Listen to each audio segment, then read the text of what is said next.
eu sinto que a gente está chegando lá. Com toda a dificuldade que a medicina tem ainda de internalizar essa coisa do espírito, eu acho que a gente está chegando lá. As evidências estão surgindo, os médicos estão sendo seduzidos também pela visão espírita, pela possibilidade. Eu acho que porque a nossa medicina está carente, né? Eu acho que tem um lado que a gente não consegue ir adiante. E algumas pessoas já conseguem perceber isso, então é por isso que a coisa está avançando. Eu não diria que isso surja na Europa ou nos Estados Unidos agora, não, mas aqui no Brasil vai acabar surgindo. Eu sinto que esse movimento existe um puxão aí, existe uma força nesse sentido. Até mesmo que assim, a medicina avança passos tecnológicos pulando assim, enormemente. Resolução de inúmeras doenças, as doenças oncológicas, passo de uma boa parte delas aí já tem a sua solução. Né? Já tem algumas soluções bem já definidas, né? E tantas outras coisas, mas eu acho que o homem continua doente, né? Exatamente. Ele continua doente é porque a alma dele está doente, né? Independente de questões orgânicas, né? Exatamente. A questão é essa, eu ia dizer isso. Você fez um comentário muito bacana lá no estudo lá da quarta-feira sobre mais ou menos isso que o Luiz agora levantou, né? Isso aí que ele está falando é verdade. Nós temos avançado tecnologicamente, cientificamente, métodos, técnicas, nós temos avançado, mas a humanidade não está melhor em termos de doença. Porque quando a gente descobre uma resolução para uma coisa, já surgiu uma outra coisa nova, que a gente não conhecia, que já estava ocupando espaço. Ou seja, como se nós, humanos, precisássemos adoecer. A doença ainda é um instrumento de aprendizado para nós. Mas esse entendimento a gente só vai ter se você estudar a outra parte. Como médico, você não tem esse entendimento. Você está sempre correndo atrás daquela história do desenho animado, né? Aquele desenho animado. Você sai correndo atrás, o bicho já está lá na frente, você corre e o desenho animado todo, um caçando o outro. É assim que eu me sinto em termos de medicina. A gente resolve uma coisa aqui, já surgiu uma nova coisa ali que a gente já percebeu que existe, que está... Então, para mim é importante essa interface, essa zona sem propriedade, essa zona onde as pessoas estão ainda tentando descobrir, tentando se colocar, porque isso que nós estamos fazendo agora, talvez daqui a 10, 20 anos, seja comum. Né? Nós criamos uma nova fronteira, nós criamos uma nova ciência, ou uma ciência, uma zona transitória entre a ciência do corpo, que é a nossa medicina é excelente nisso aí, e a ciência do espírito, que nós ainda temos, para onde a gente tem que avançar ainda. Muito bom. E você até vê uma coisa assim, que assim, com todos esses avanços tecnológicos, a medicina realmente moderna, que está possibilitando, né, você ter cada dia uma saúde melhor e, consequentemente, a expectativa de vida média sempre aumentando, mas a gente não tem essa certeza absoluta se essas pessoas que estão chegando aí agora aos 85, 90 anos também estão se preparando, já que fez prevenção de inúmeras doenças, que é isso que faz a expectativa de vida média aumentar, se na verdade estão chegando também aos 85, 90, 95, até 100 anos, estão felizes, né? Parece, às vezes, eu tenho algumas dúvidas e vejo algumas doenças também, tipo doença de Alzheimer e tantas outras doenças, tantos distúrbios psicológicos que vem acontecendo com os idosos. Eu não sei também, que você aumenta a expectativa e tem que aumentar mesmo, porque você tem que seguir o progresso da medicina. Então, hoje eu faço 59 anos, se eu tiver uma enfermidade que a medicina possa me dar algo para eu recuperar a minha saúde, acho que eu quero, vou dizer que não quero. Agora, se isso está lhe garantindo você aumentar a sua expectativa de vida média e está lhe tornando uma pessoa mais preparada, mais feliz, para o entendimento dessa coisa mais global, né, mais universalizada do bem-estar, isso eu tenho algumas dúvidas, né? Tem muitas dúvidas aí. Eu também. Eu acho que a coisa não... Nós estamos avançando muito em termos de quantidade, estamos ganhando terreno em termos de quantidade de vida biológica, de vida material, mas não estamos mais felizes. Eu entendo a saúde também não apenas como uma coisa individual. Você não pode considerar apenas um indivíduo saudável, mas você tem que considerar uma coletividade saudável. E eu não vejo essa saúde coletiva. Hoje eu estou vendo coisas como... nós estamos vendo coisas, comportamentos aberrantes que estão se tornando comuns, porque acaba se acostumando com as coisas e isso é extremamente preocupante. Então eu acho que um indivíduo pode ter chegado aos 90, aos 100 anos por causa das melhorias nas condições sanitárias, nas noções de saúde, de equilíbrio, de harmonização de alimentação e tal, mas em termos coletivos eu acho que a humanidade não está bem. Está piorando. Pelo menos já na minha bagagem de vida, já tendo chegado agora aos 60 anos, com quase 40 anos de medicina, o que eu estou vendo, os diagnósticos que eu estou dando hoje, porque até hoje eu trabalho em emergência, eu gosto de emergência, eu sempre fiz emergência, acho que aquilo é clínica médica. E os diagnósticos que eu tenho dado hoje, transtornos de ansiedade, depressão, síndrome do pânico, coisas que a gente não via em emergência. A emergência via uma cólica biliar, era uma cólica renal, era um infarto. Hoje você está vendo as pessoas estão indo à emergência motivadas por suas carências, por suas dificuldades. Né? E às vezes querem apenas ouvir o médico, querem apenas alguém para compartilhar alguma coisa, compartilhar uma ideia, compartilhar um problema, ou querem desafogar-se de alguma maneira, querem botar para fora. E nós estamos sendo anteparo para essas coisas. Então, em termos individuais, eu acho que a medicina tem conseguido evoluir, avançar. Nós temos aumentado a expectativa média de vida, mas em termos coletivos, acho que nós não estamos atingindo esse goal. Não estamos conseguindo fazer isso. E vocês estavam falando aí, eu fiquei pensando aqui, né? O trabalho de emergência é um trabalho muito desafiante, né? Um trabalho difícil, né? A gente estava até conversando ali um pouco sobre isso, né? Que existe uma tendência até do profissional de medicina correr um pouco dessa área, até por quanto exige, né? Eu conheço médicos que até comprometem a própria saúde por conta dessa vida, né? Deve ser realmente muito difícil, Márcio.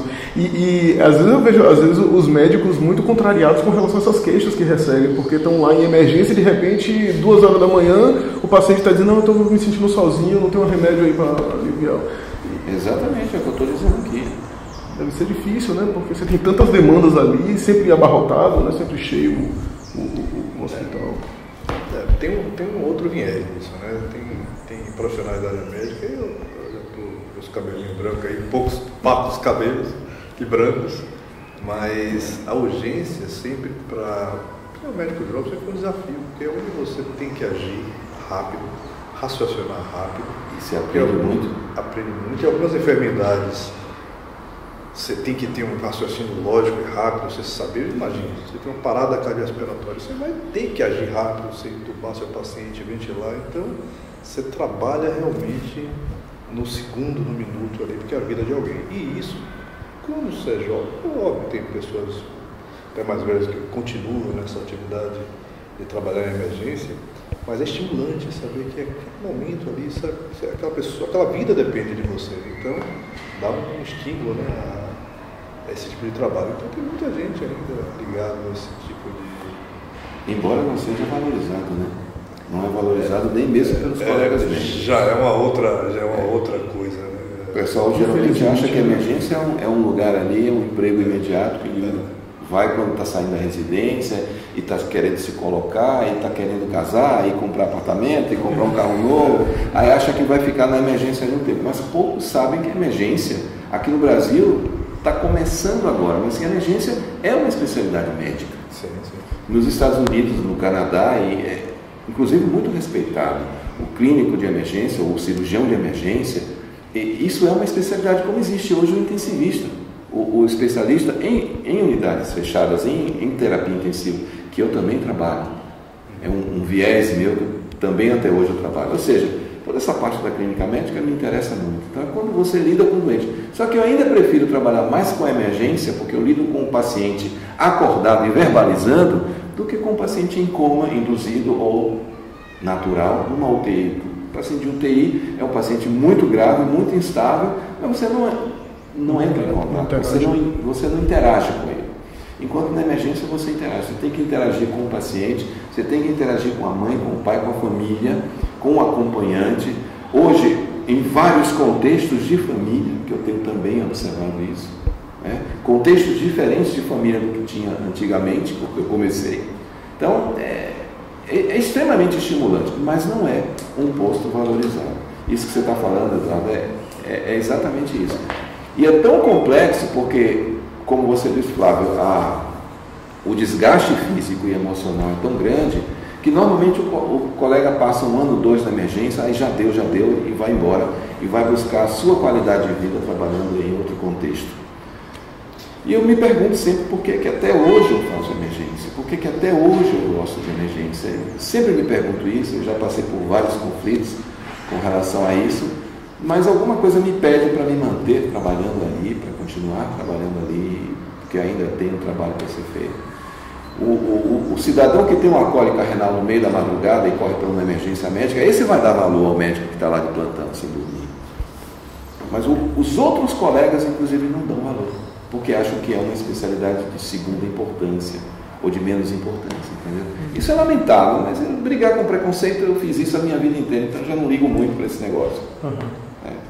O cara é assim, é estranho, é dissidente, eu já não ligo. Quando eu fiz homeopatia, eu escutei uma vez um colega nosso, muito famoso, eu não vou citar nome, mas muito famoso, que foi inclusive ministro da Saúde, dizer assim que a homeopatia era uma medicina para os médicos que não conseguiram se dar bem na vida, na medicina. Ou seja, era uma medicina para médicos com QI menor. Isso, textualmente, palavras dele. Eu não respondi nada, cara, eu achei aquilo tão adultante, tão idiota, que eu não disse nada, porque essa é a visão desse cara. Visão mecanicista, né? Pois é. É aquela medicina mais pautada na evidência, então você não se dá trabalho de conhecer mais nada. Então, sua verdade é aquela verdade única. Exatamente. O cara que é cego, ele só consegue enxergar o mundo através de um buraco de fechadura. E ele acha que aquilo que ele vê através do buraco de fechadura é o mundo inteiro. Né? Já começa daí. Eu tive experiências com a homeopatia que eu nunca tive com a medicina moderna, convencional, química. A gente tem que entender uma série de coisas, inclusive o estímulo econômico, financeiro que está por trás de tudo isso aí, né? As multinacionais de medicamentos que não têm interesse em cura de ninguém, mas que têm interesse em que todo mundo fique em cima do muro. Não há interesse que morra, porque se você morre você deixa de ser consumidor, mas também não se cura. Então, isso não tem cura. Como é que não tem cura?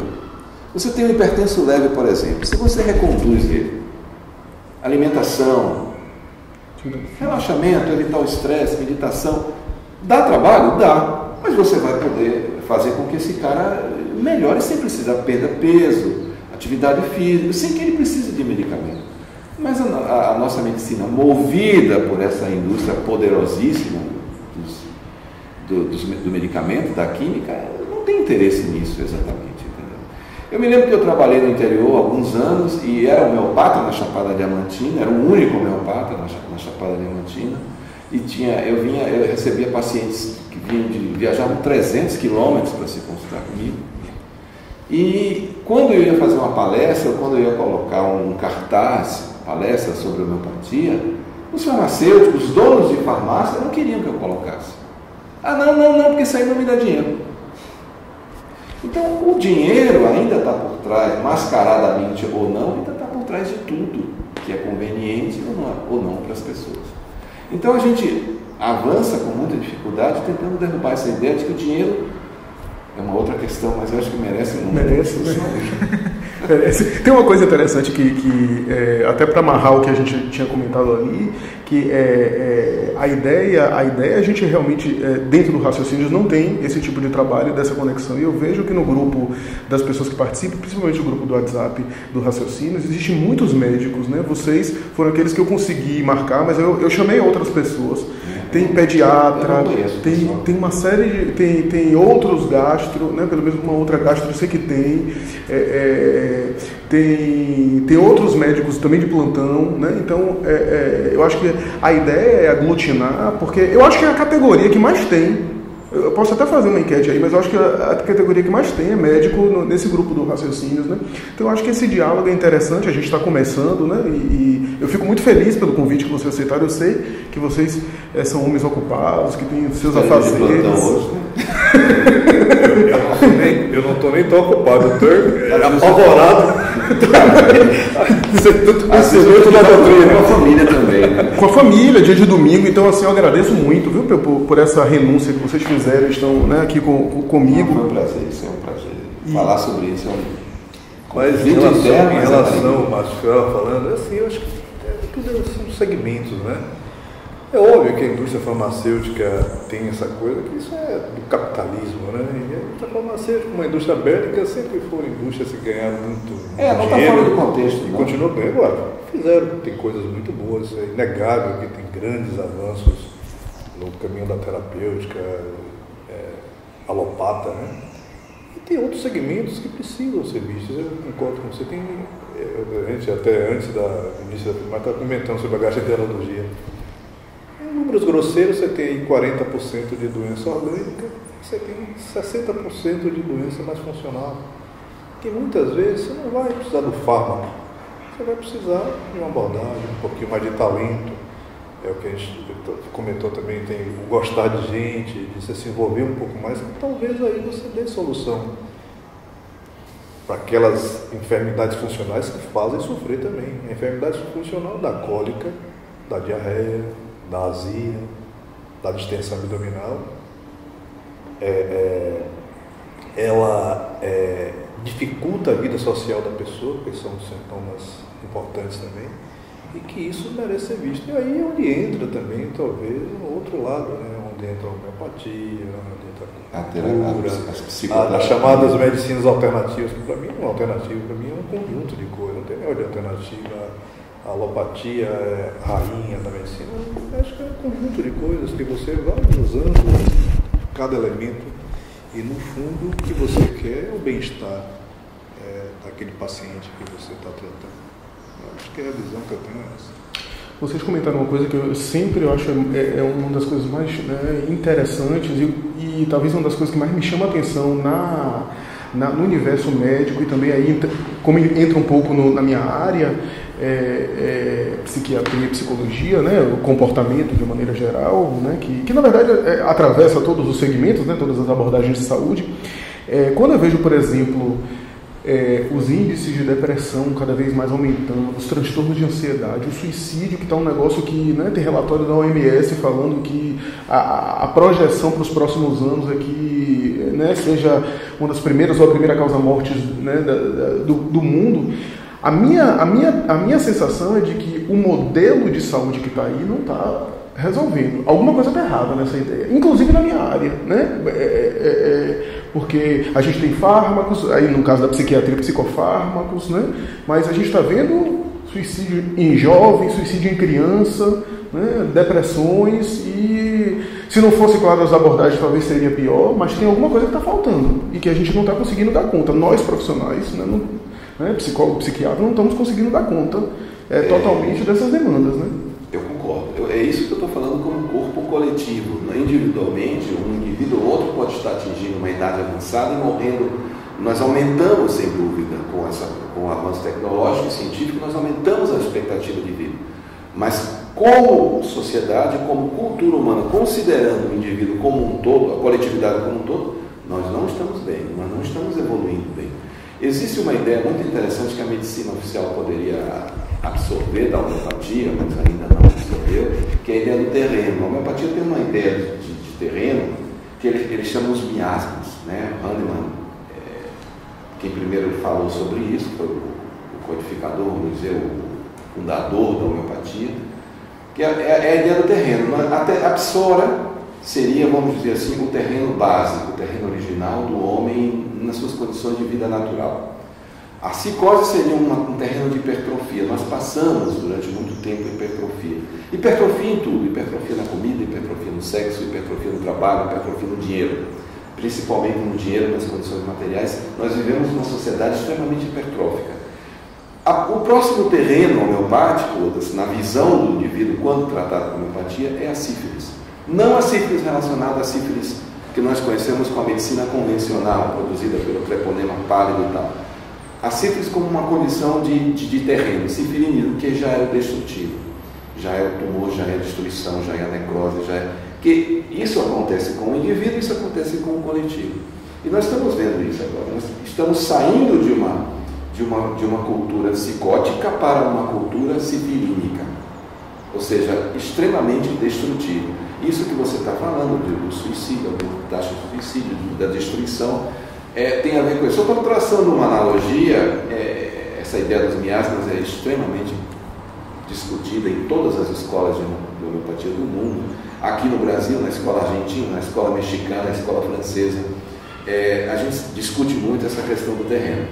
A nossa medicina não, nós ainda não começamos a entender que a gente pode até dar uma outra roupagem para isso, dentro da visão da medicina convencional, contemporânea. Né? Mas eu acho que essa ideia do terreno é uma coisa que a gente tem que evoluir. Então aquela imagem do desenho animado do pato, do coiote correndo atrás é o que eu vejo na medicina. Você veja, por exemplo, nas pesquisas dos antibióticos, cada vez mais existem antibióticos potentes. Você vai mudando um radical ali, mudando um radical aqui, pegando outra substância e tal, e os grupos, as famílias de antibióticos vão se desenvolvendo. As doenças vão saltando. Eu trabalho também com terapia intensiva, eu vejo as mudanças ao longo do tempo dos antibióticos, das classes de antibióticos que a gente usa nas infecções graves, nas sepses. Vai mudando, por quê? O vírus, a bactéria, o germe, ele vai se adaptando. Então, com o tempo você usa aquele antibiótico, aquele já não funciona mais, aí já tem que ser um outro, numa nova classe, muito mais caro, porque é novo, porque é recém-lançado, e assim a gente vai correndo atrás do bicho, como no desenho animado. Algum momento a gente vai ter que parar de se preocupar com o bichinho externo e se preocupar com o meio interno do ser humano. Então, ao invés de só tentar descobrir antibiótico para se proteger de agentes da natureza com os quais a gente deveria conviver de uma forma pacífica e harmoniosa, a gente está inteiro aqui para que nada nos atinja. Mas ainda não existe essa linha de pesquisa, que eu saiba, dentro da medicina contemporânea. Não estou tão atualizado ainda, talvez você esteja mais. Nós estamos ainda correndo atrás de antibióticos mais potentes para resolver as mesmas doenças que a gente tinha. Enquanto que eu acho que a gente tem que parar em um momento, tudo bem, continuar essa pesquisa, mas continuar a pesquisa de desenvolver ou evoluir o nosso meio interno, a nossa endocrinologia, nosso sistema de defesa, nosso sistema orgânico de defesa, para que a gente possa conviver com todos os agentes biológicos, sem sofrer o que a gente sofre. Todo mundo sabe hoje que pegar uma infecção hospitalar é gravíssimo. E você sair de uma sepse por germe criado no hospital é dificílimo, porque eles são ultra resistentes a toda a classe de antibióticos. Então isso é uma coisa que preocupa muito. Eu mesmo tenho medo de ir parar no hospital, porque eu vejo muito isso. E não importa as condições higiênicas, o hospital pode ser de primeira linha. Isso acontece no mundo inteiro, não é só aqui, no mundo inteiro. Imagine hospitais simples da periferia que não tem essas mesmas condições de asepsia e tal. Eu acho que a nossa medicina, isso é uma ideia, uma sugestão, nós temos que mudar um pouco o enfoque, deixar de nos preocupar apenas com o bichinho lá fora, o micro-organismo que está querendo nos atingir, e nos preocuparmos com o nosso meio interno, com o nosso organismo, com o nosso sistema imunológico, para que a gente possa fazer frente a toda e qualquer ameaça externa. Você falando aí, Márcio, como o Flávio falou, o modelo realmente deve estar errado, o modelo de medicina. Então, eu também não entendo muito de homeopatia, não porque eu nunca fui contrário, sempre respeitei, mas nunca estudei, não sei pormenores da homeopatia. Mas entendo que ela é colocada dentro da sua lacuna. Talvez essa lacuna, se fala assim, é preparar o mundo, como você falou do bichinho, para esse bichinho não dar tanto problema lá na frente, ter essa visão diferente. Por outro lado, é óbvio que a medicina alopata, vou dar um exemplo, endocardite, né? São gravíssimas, que pode dar sepsemia. Se você não tiver esses antibióticos potentes aí, certamente o paciente vai embora. Então talvez a medicina já está tratando aquilo que já está muito ruim, já ficou com aquela coisa que já está muito lesionado, que talvez não precisasse chegar àquilo. Aí talvez a coisa saia um pouquinho da ciência, vamos entrar um pouquinho pela filosofia. Por que a coisa é assim? O mundo não devia ser melhor, mais harmonizado, etc. Tal. Em resumo, eu acho assim, as duas situações tem que ter aonde você está colocando, né? Você está realmente uma doença já estabilizada, gravíssima, que você vai precisar de uma intervenção cirúrgica, você vai precisar realmente do uso de um fármaco muito potente. Eu acho que tem que se utilizar esse recurso, né? Agora, a questão toda anterior, por que chegou a isso, né? É diferente. Eu não vou nem fazer o desafio, porque eu acho que não é isso que a gente acho que essa não é a proposta, mas eu vejo uma situação difícil, o cidadão está lá infartando, então você tem que usar rapidamente ali uma substância trombolítica para fazer aquele trombo, que hoje é uma alternativa boa, antes do stent, você não vai deixar de usar. Aí você fala, então usa aí a homeopatia agora. Você já viu essas histórias, né, esses desafios. E agora, talvez a homeopatia não é exatamente para isso, nesse momento.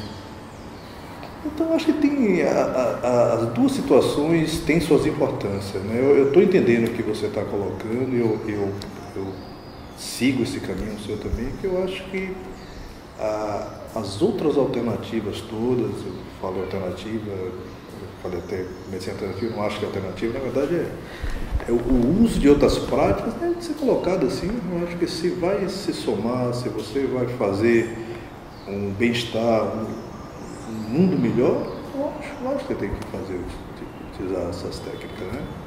Porque eu acho que essa noção de que deve haver um ser inteligente por trás, que deve haver um espírito soberano por trás, sempre me intrigou.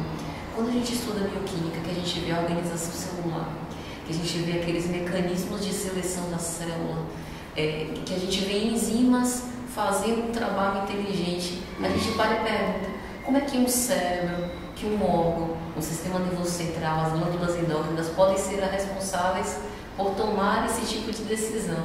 E quando a gente tem a visão espírita, fica claro para a gente que existe o espírito soberano. Tem um psicólogo, se eu não me engano, ele é norte-americano, Charles Tart, que ele dizia isso: quem for que pense que o cérebro se serve toda a inteligência humana é um ignorante. E aí, quando você fala esse tipo de coisa, eu fico imaginando que a medicina já deve ter entrado neste conflito. Sim. Existem coisas que eu não consigo explicar, mas eu não posso colocar por terra aquilo que eu descobri, porque eu já contribuí muito para o prolongamento da vida das pessoas, né? Então, deve haver algo que eu ainda não sei, que ele deve ser ainda material. Então, esse conflito, né, deve passar pela cabeça dos médicos. É interessante, antes deles responderem, Tart é um dos grandes teóricos da psicologia transpessoal. Patrícia é nossa amiga, nossa colega, oradora espírita, etc. Eu pedi até para ela participar, mas ela disse, não, você está aí com os médicos, eu não vou eu vou respeitar o espaço deles para eles se colocarem, etc. Mas ela tem um cabedal, tem conhecimento, tem recurso, mas por respeito, e por modéstia, ela não quis, na verdade, interagir tanto, mas gostei muito da intervenção dela. Mas antes de passar a palavra para vocês, tem duas coisas que me chamou a atenção, nesse diálogo. Uma delas é que eu acho que a gente está falando, a gente está bem sincronizado no sentido de que a ideia é agregar, Não é necessariamente fazer uma luta armada contra a farmacologia ou contra a medicina alopática, na verdade é agregar, é dizer que o modelo está pobre no sentido que está limitado, que a gente está apagando incêndio quando o incêndio já tomou conta de tudo, Eu acho que pelo menos foi mais ou menos o que eu entendi. Uma outra colocação que aí é uma curiosidade, Na época de Kardec, quando houve aquelas manifestações espirituais e as comunicações mediúnicas com as quais ele travou contato, existiram algumas comunicações de Paracelso, que na tradição da história e da medicina, antes da era científica, e Paracelso deu uma série de comunicações fazendo uma alusão de que ele teria sido o próprio Hipócrates, o pai da medicina. E Joana de Ângeles, mais recentemente, numa obra de Divaldo, e eu acho que Hermínio de Miranda também, numa obra sobre homeopatia, eles defendem que não é que Hipócrates que Paracelso não é apenas Hipócrates, mas também o Hahnemann seria o mesmo indivíduo, né, em diferentes reencarnações. Ora, se a gente pegar esse conceito do espírito Joana de Ângeles desses autores, a gente vê que na verdade é uma mesma personalidade no campo da medicina, atuando em diferentes campos, né, e de alguma forma enriquecendo, dando a entender que na verdade a ideia é agregar mesmo, né? Mas eu vou passar para vocês, porque acho que é só uma coisa, Patrícia, que também eu achei interessante na sua abordagem. A gente tem alguns outros exemplos bacanas, como por exemplo fecundação sexual, né? Espermatozoide com óvulo, aquela divisão celular, aquilo ali, né? Parece que há uma inteligência por detrás ali formatando, né? Então é interessante a gente pensar nisso, né? Mas eu vou passar a palavra para eles, que acho que, né? Eu acho que isso que você falou, eu sinto isso, eu percebo isso há muito tempo. Existe uma inteligência que perpassa, que traspassa todas as coisas, inclusive no corpo humano. Todas as células. A célula tem uma inteligência. Eu não saberia lhe dizer como é essa inteligência ou quantificar essa inteligência, mas é uma inteligência que certamente deve estar relacionada com o espírito, o perispírito, o modelo organizador biológico do professor Hermínio, né? Hernani Guimarães Andrade. Não tenho dúvida disso. Embora a gente não consiga ainda, em termos de medicina contemporânea, a nossa medicina convencional ainda não avançou a ponto de discutir isso, porque isso é uma questão que ainda está muito no plano do abstrato. Então, os cientistas médicos não gostam de discutir o que não está no plano do abstrato, né? Eles desconsideram até que existam elementos para se reabordar isso. Mas não tenho dúvida disso. E isso, para mim, como médico, isso é um grande conflito para mim, porque como eu tenho essa visão mais, vamos dizer assim, mais sutil, você vê, eu fiz a medicina, um curso formal, depois eu achei que isso não era suficiente, aí fui buscar a homeopatia, que tem um approach diferente, e depois eu fui estudar psicologia para poder entender e juntar tudo isso, exatamente porque eu sinto falta desse entendimento. Então, não adianta chegar e dizer, não, eu vou curar você de tal enfermidade, tal remédio, tudo bem, isso é ótimo. Como o Eduardo falou, a gente precisa disso, não vai abrir mão desse conhecimento, hoje a gente pode avançar, pode viver 100 anos, não tem problema, isso é fantástico, mas que está incompleto, que está fragmentado, ainda está. Essa é a minha angústia como profissional de tentar preencher. E ao longo desses 36 anos de profissão, eu venho tentando enfoques diversos. Tanto que hoje uma coisa que me incomoda profundamente é a pessoa me perguntar: o que é que você faz?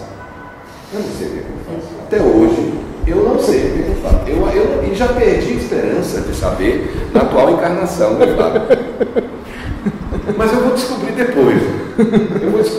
Eu sou um buscador, eu sou um pesquisador. Quando alguém fala, nós estávamos conversando aqui agora há pouco na morte do maestro Pino, e eu encontrei um professor de bioquímica, Erlon, já um senhor com mais de 80 anos, então, foi nosso professor do primeiro ano, é bioquímico ele. E ele chegou, virou para mim e disse assim: você faz o que em medicina? Essa pergunta me maltrata. Eu não sei o que eu faço muitas coisas, eu trabalho em muitas frentes. Eu trabalho com emergência, eu trabalho com terapia intensiva, eu faço o meu consultório, onde eu atendo como médico homeopata e psicoterapeuta. Eu nunca vi ninguém fazer um ecletismo tão absoluto dessa forma, mas é o meu contexto, tá? É o meu contexto. Houve uma época da minha vida que eu me sentia totalmente esquizofrenizado, porque eu fazia clínica médica convencional, tinha um talonáriozinho de receita de clínica médica, saía do consultório de clínica médica, onde os meus pacientes me procuravam como médico clínico, e ia para o consultório onde eu era homeopata. Aí era um outro receituário, era outra técnica, mas as pessoas que me procuravam como homeopata não eram as mesmas pessoas que me procuravam como clínico.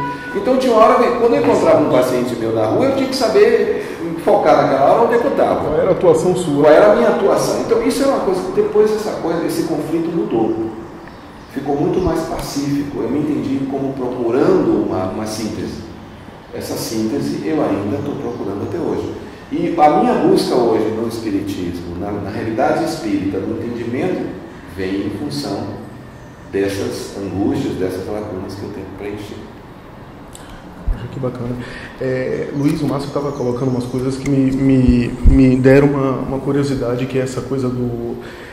a gente intervém com medicação, né, com as terapias que estão aí, e aí surgem outros processos enfermiços, outras entidades nosológicas, outros quadros clínicos. Na sua área, eu acho que você deve defrontar com muita coisa assim, né, Luiz? Assim, tem lá as demandas clássicas da literatura médica, né? E como existe uma interface do sistema digestório e o psiquismo e as questões psicossomáticas, né? Deve haver síndromes muito complexas que não se encaixam naquele padrão convencional, mas que às vezes pode até confundir o médico, né, Luiz? Queria que você falasse um pouco disso, o segundo cérebro. Né? Na gastroenterologia especificamente, assim, que eu atuo, que eu pouco sei,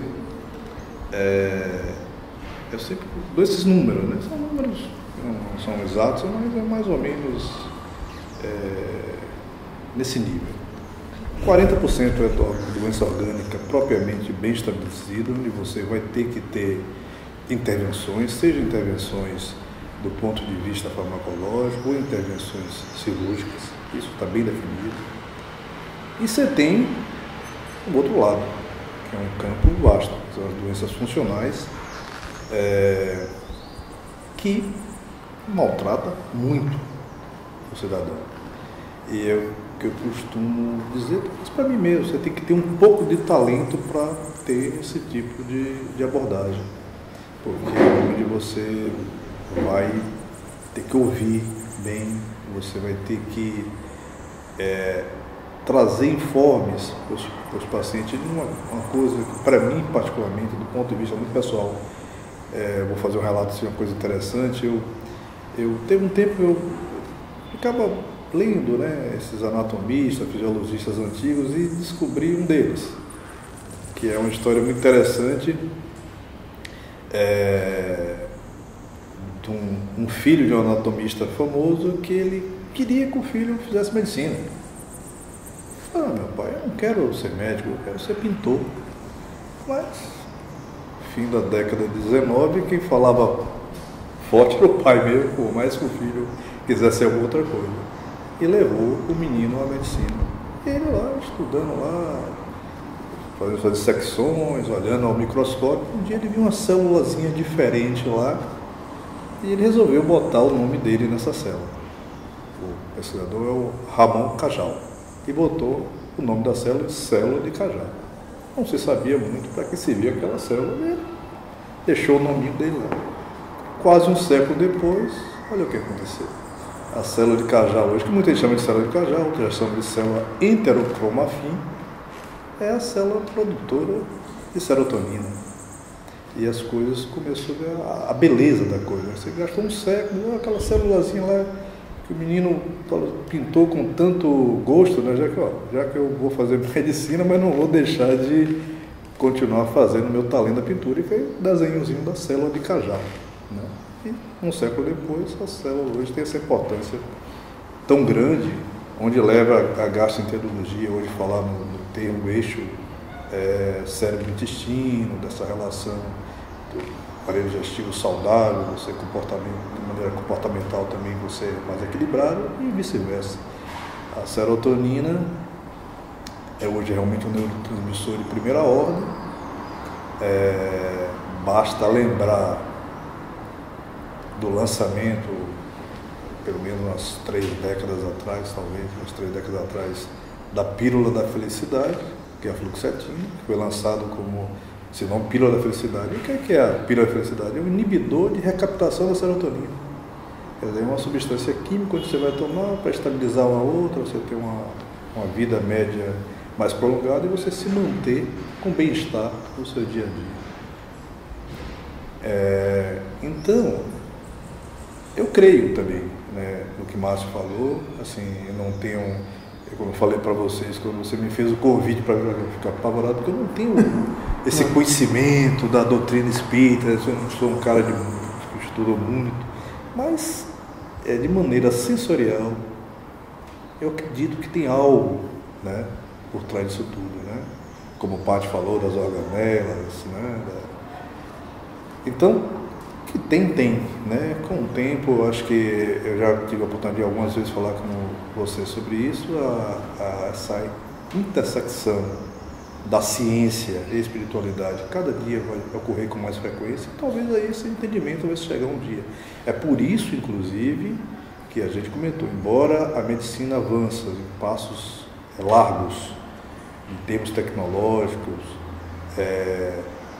na resolução de inúmeras doenças, mas a gente continua um homem doente, a gente está tendo muitas questões que estão mal resolvidas, que talvez, eu acho que a intersecção disso, aí onde entra Márcio outra vez, né, que tem essa possibilidade, mais do que eu, de poder exercer a homeopatia, mas exerce a alopatia, é um emergencista, é um homem que sabe terapia intensiva, então tem essa visão até mais global da medicina como um todo do que eu, que faço um viés mais da alopatia, da gastroenterologia em si, mas certamente ainda assim tem essa coisa intuitiva que tem realmente. E aí a Paty cutucou aí e ela está certa mesmo.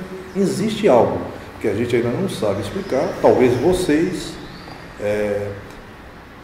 são estudiosos há muitos anos aí da doutrina espírita, outros teólogos também, mas tem algo aí que realmente tem que ter essa explicação, né? Tem um feeling aí que vai juntando toda essa questão da materialidade, da espiritualidade e, consequentemente, no entendimento das enfermidades que é o que a gente tem parte discutido aqui nesse momento, né?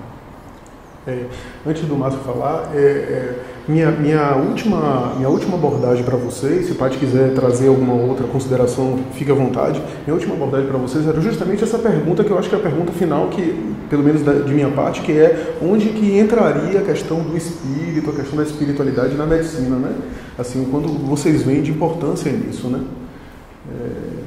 Essa é a pergunta que eu venho tentando responder há 36 anos e que você discute desde o berçário.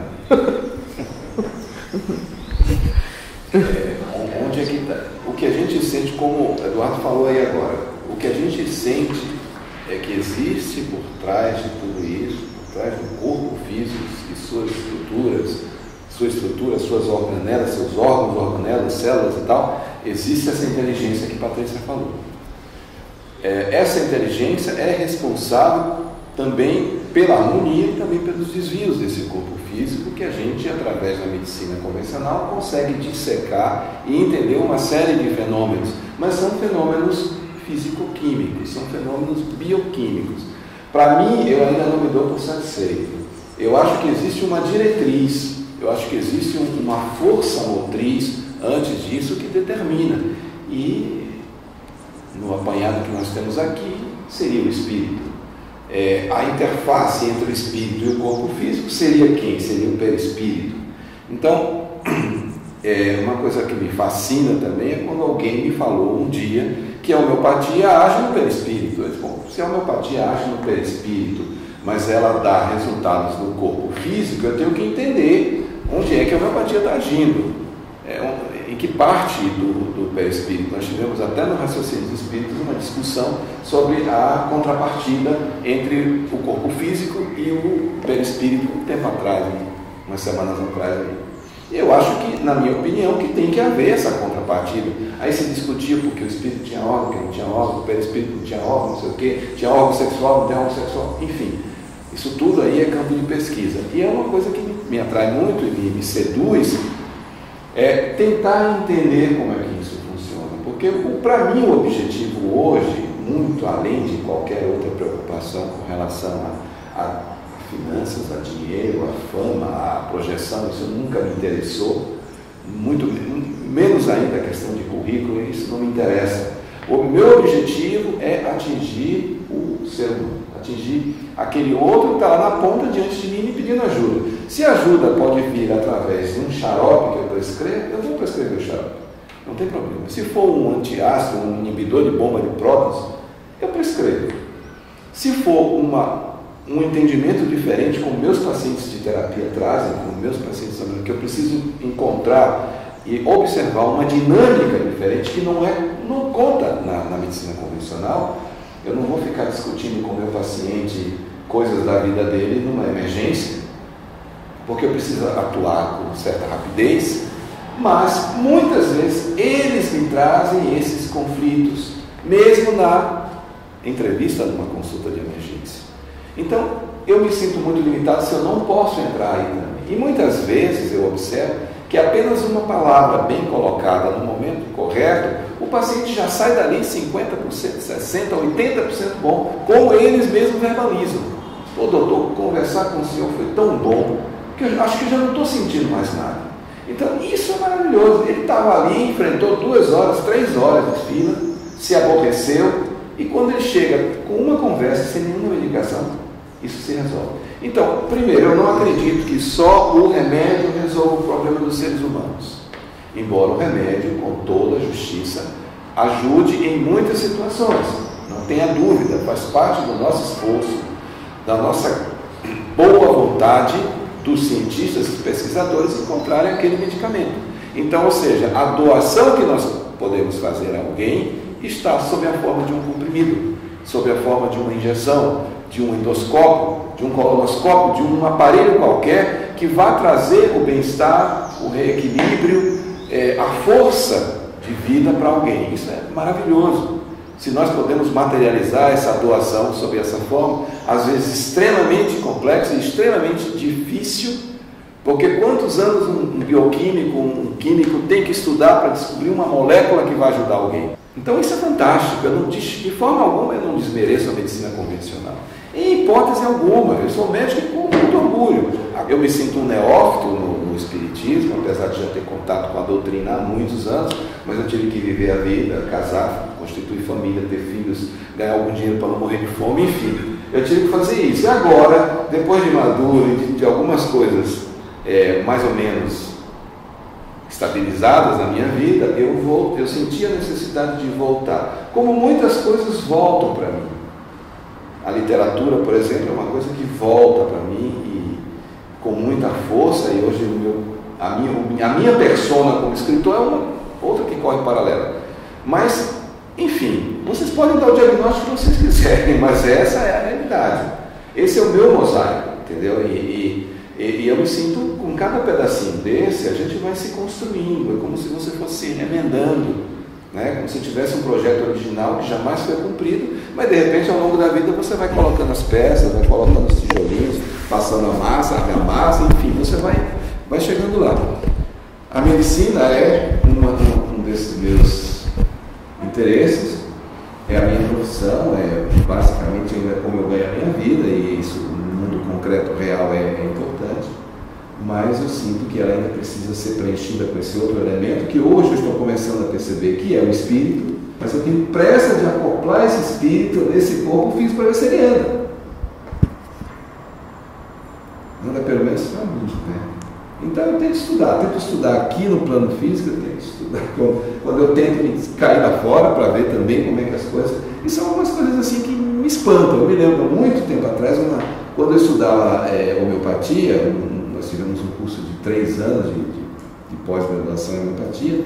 A Eleonora Peixinho era minha colega em homeopatia, então a gente conversava muito e ela já me enfeitiçava, né, desde aquele tempo, né, isso faz muito tempo, faz quase 30 anos, e ela me falava. Então a gente discutia, a gente passa 2 anos discutindo filosofia homeopática, né? Discutindo Hammer, discutindo Kant, discutindo Hegel, discutindo uma série, Swedenborg, uma série de filósofos, de pensadores, Teilhard de Chardin, para tentar entender como é que aquilo funciona. Aí, uma certa feita, a gente discutindo, no auge daquela coisa, aquela paixão mesmo, porque havia uma paixão para entender aquele negócio, como é que aquilo funcionava, como é que um cara, 200 anos atrás, teve aquela sacação, cara, de perceber aquilo, que o medicamento, quanto mais afastado do físico, mais ele era poderoso, mais ele tinha ação, quanto mais diluído e quanto mais dinamizado, mais ele funcionava num plano, num mundo positivista, como foi o mundo em que Hahnemann viveu. Eu ficava, pô, como é que esse cara conseguiu isso? E a gente discutia, e aí surgiu a ideia, vamos falar com o Hahnemann. Aí ele olhou para Peixinho, disse assim, bom, a gente pode tirar essa dúvida com o próprio autor. Eu fiquei encucado, o cara morreu tem cento e tantos anos, como é que eu vou tirar a dúvida com esse cara agora? E outra coisa, Peixinho, eu chamo ela de Peixinho, né? E outra coisa, como é que a gente vai fazer esse negócio aí? O cara está lá, se ele estiver pesquisando ainda nessa área, a homeopatia lá já evoluiu. Já está totalmente diferente disso aqui que ele fez. Então, como é que a gente vai fazer esse salto? Como é que a gente vai dar esse salto para entender isso? Ele disse, mas a gente pergunta para ele. Você não acha que vai invocar o espírito e procurar saber dele uma coisa que ele fez há 200 anos? Como é que... Então, você não acha que incomoda? Não incomoda nada. Se ele estiver no plano espiritual, a gente acessa ele. Eu vou falar com o Divaldo. Mas, meu Deus, será que as coisas são assim tão simples?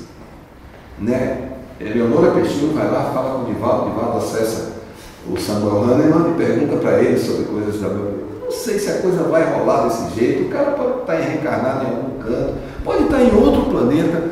Eu não sei como é que vai ser. Enfim, acabou que a coisa não rolou. Mas só para dar uma ideia de como é a cabeça de Eleonora Peixinho, minha querida Eleonora Peixinho, que quando não sabia por que um paciente estava em coma, ela se desdobrava à noite e ia visitar o cara do outro lado para ver por quê. E assim ela descobria o que estava acontecendo.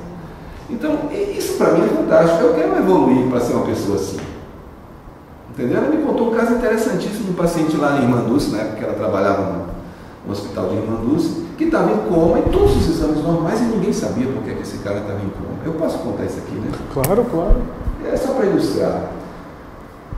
Então, discutia com os alunos, que ela era professora da escola de medicina e tal, e discutia com os alunos e tal, e ninguém sabia, olha, a tomografia dele está normal, os exames dele estão todos normais, eu não sei porque esse cara não acorda. O cara não acordava, estava em coma lá vários dias e tal. Enfim, ela pensou assim, eu vou para casa, de noite eu vou sair do corpo e vou visitar, vou ver o que está acontecendo com esse cara. Assim ela fez. Aí quando ela chegou, disse que foi se aproximando, que o cara estava envolto em uma série de entidades trevosas. Aí ela sacou logo tudo, né? O cara era envolvido com tráfico, com narcotráfico, era bandido, e estavam aquelas entidades mantendo ele naquela situação, porque ali eles maltratavam, mas ele não se protegia no corpo, no castelo do corpo, né? Aí ela foi se aproximar. Quando ela foi se aproximar, ela disse que veio um sujeito de lá, deu um soco no estômago dela, que ela, de dor, imediatamente ela retornou ao corpo. Mas aí já retornou sabendo o que é que estava acontecendo, que postura é que ela ia ter. Ou seja, ela não ia ajudar aquele indivíduo, aquele paciente através de medicamentos, através de estímulos da nossa medicina. Ela ia ajudar de uma outra maneira, fazendo alguma coisa que pudesse, de repente, afastar aquelas entidades ali e diminuir a influência delas sobre essa pessoa. São essas coisas que me fascinam, entendeu? Parecem muito distantes, parecem muito longe, né? A gente, poxa, como é que eu sou um médico, que eu posso ajudar alguém? Não me limitar a ajudar alguém apenas dando um diurético ou dando um cardotônico ou qualquer coisa que seja. Quando é que eu vou poder exercer uma medicina desse tipo? Sabe? Eu não estou podendo ajudar no físico, eu vou ajudar no astral. Será que isso é impossível? Será que isso é difícil? Eu não acho que seja. Pode ser difícil, mas eu não acho que seja impossível. Então, faz parte das minhas fantasias esse tipo de coisa. Eu acho que isso é que a gente falou no início da nossa conversa, que vai tornar talvez o mundo melhor, talvez um entendimento melhor no sentido de por que a medicina avança tão rapidamente em tecnologia e a gente vê cada dia um homem doente, e não é só doente, falar no nosso país, nos países da América Latina, em qualquer lugar do mundo. Você vai na Escandinávia, um alto padrão de vida e pessoas tristes, pessoas morrendo, drogadas, por depressão, por drogas, etc. Então, talvez é isso aí, né? Acho que tem que ter essa, que eu chamo sempre essa intersecção da ciência, da espiritualidade. Acho que talvez o caminho é esse aí mesmo. O campo, né? Dessa conexão, né? Eu acho que é fantástico, né? Eu achei interessante quando ele fez a alusão ao escafandro e quando ele falou que espera encontrar a resposta, nem que seja na hora da morte. Ele lembrou de Charles Richer, que ele, quando fez o tratado de metapsíquica, ele passou a vida inteira, 85 anos, fazendo estudo apurado de médiuns e de pacientes com transtornos mentais, buscando delinear onde começava um e terminava outro. E Humberto de Campos vai psicografar uma carta em 1936, que está na introdução desse livro, dizendo que ele foi assistido pela espiritualidade para ser conduzido nesses estudos e para comprovar a imortalidade da alma. Mas ele nasceu cético, morreu cético. E na hora da morte, quando ele foi descortinado pela vida espiritual, ele realmente se convence. E eu estava pesquisando, existe um estudo, um instituto de psiquiatria ligado à USP, ao Hospital das Clínicas da USP, que já considera é um núcleo de estudos religiosos e espirituais, que já considera essa comunhão, né, da medicina com a espiritualidade para justamente buscar entender. É isso aí que eu quero. É aí que eu quero chegar, é isso aí que eu gostaria de fazer aqui no nosso meio. Eu tenho notícia que já existem hospitais espíritas em São Paulo, já existem hospitais espíritas em Porto Alegre, e é isso aí que eu quero fazer. Entendeu? Que eu tenho vontade de fazer, eu preciso encontrar um grupo, alguém, porque sozinho eu não vou conseguir fazer, mas alguém que a gente possa tornar essa realidade, porque eu acho que ela vem caminhando já. Eu sinto que essas coisas, eu sinto os sons, eu sinto os barulhos, entendeu? De que esse cortejo já vem chegando. Então a gente tem que estar preparado para entrar nele e ir junto. Muito bacana, muito bacana. Tem mais... Charles Richer, só como nota, foi Prêmio Nobel de Medicina, né, de 1913, se interessava muito pela fisiologia e por fenômenos paranormais, né? E realmente Patrícia escreveu bem. Isso que Patrícia falou é interessantíssimo, porque muitas vezes a gente que trabalha, talvez o Eduardo não, porque ele trabalha mais numa secção, mas eu trabalho com tudo. Eu atendo paciente clínico, paciente psiquiátrico, paciente neurótico, psicótico, enfim. Até numa emergência, muitas vezes assim, eu vejo um paciente que eu sei que o problema dele não é físico, orgânico, mas alguma coisa espiritual, né? Então, outro dia eu atendi um paciente que inclusive tinha xenoglossia, e ela verbalizava para mim, eu tentei entender o que ela estava dizendo para mim, e ela me dizia que aquilo era a linguagem dos anjos, e eu tentando entender essa linguagem dos anjos, né? E captar até os fonemas, as sílabas, para ver como é que eu me comportava. Uma senhora extremamente lúcida, extremamente educada, com um nível de intelectual altíssimo, uma professora universitária, e ela chegou e o filho apavorado, entendeu? O filho apavorado, o que fazia, e a mãe não parava de falar, enfim, eu percebi ali que aquilo não era somente uma questão psiquiátrica, inclusive ela tinha psiquiatra e já vinha se tratando. Havia mais do que isso, então era isso que eu quero entender. É onde eu posso agir. Eu sei que usei umas técnicas de hipnotismo, inclusive, de Charcot, e ela acomodou-se, dormiu profundamente, e depois saiu uma figura totalmente diferente. Então, quer dizer, num contato rápido de alguns minutos, depois ela descansou lá uma ou 2 horas, mas eu consegui uma interação diferente, entendeu? Eu consegui fazer a diferença do que chegar, tomar um Aldol, tomar um Fenergan, tomar uma clorpromazina, botar aquela pessoa para cair ali, para dormir, vai embora. Quer dizer, isso para mim me deixa extremamente angustiado, extremamente pequeno.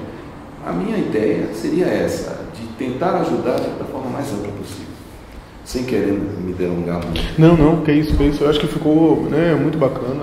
Acho que a ideia mais ou menos é essa, né? Ficou claro que esse campo é um campo ainda para ser devassado, né? É um campo ainda que ainda é nebuloso essa intersecção, né, Luiz? Essa coisa que a palavra é essa, Eduardo, é intersecção.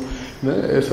Ainda é nebuloso, mas a ideia de explorar isso para ficar mais claro onde é que o espírito, né, entra no campo médico, né, no sentido de ajudar a gente entender e fazer frente a essas questões todas de saúde, né? Então, acho que, sem mais delongas, acho que ficou muito bom. Eu agradeço muito a vocês, viu? Muito mesmo. Eu fiquei embevecida. Eu vi que você estava ali, que nem chegava a piscar.